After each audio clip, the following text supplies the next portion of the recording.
नमस्ते। Thank you हजुर, धन्यवाद। म मातृका तिमल छैन। नेपालमा धेरै पछि क्रिकेटको एउटा विकास भएको छ।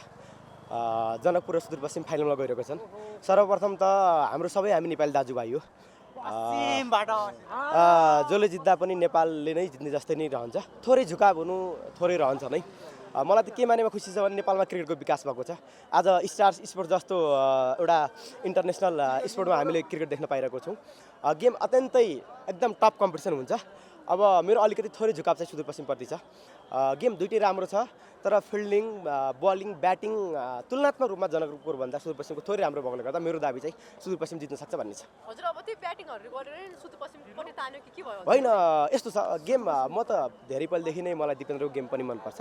अरू अलराउन्डर बलर पनि सुदूरपश्चिममा राम्रो छ। फिल्डिङ पनि सुदूरपश्चिमको कम्पेरिटिभमा राम्रो छ। मलाई त्यो ब्याटिङ मात्र भनेर ओभरअलमा यदि रियल्ली जज गर्ने हो भने तुलनात्मक रूपमा जनकपुर चाहिँ कमजोर चाहिँ भन्न मिल्दैन। जनकपुरभन्दा केही अलिकति बढी चाहिँ राम्रो चाहिँ सुदूरपश्चिम हो। तर गेम हो भन्न सकिन्न।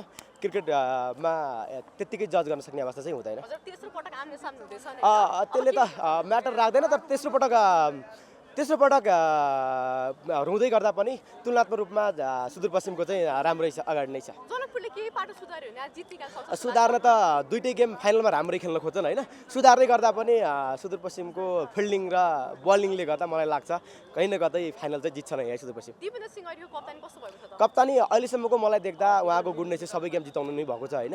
उहाँ is a legend player, legend captainship नै भन्ने लाग्छ मलाई। फाइनलमा यहाँ आइपुग्ने थियो, यति धेरै दर्शकको अपेक्षा थियो यहाँ उपस्थित। मलाई नेपालमा म के मानेमा खुसी छु भने जब NPL भयो, यसमा नेपालमा चाहिँ क्रिकेटको एकदम माहौल छ, उत्साह छ। दर्शक त अझै बढी हुन्थे, ठाउँ छैन। अझै क्रिकेट रङ्गशालाको विकास हुने हो भने नेपालमा अझै राम्रो हुन्छ भन्ने लाग्छ मलाई चाहिँ। टिकट पाउनुभयो कि? टिकट एकदमै पाइयो हजुर। हामी त म त होइन, यसो छ खल्तीले झन्डै आधा घन्टा 45 मिनट्स गरेको थियो। त्यही टाइममा मेरो लोडिङ गर्दा मेरो चाहिँ काटियो नै। हस्, थ्याङ्क यू, धन्यवाद।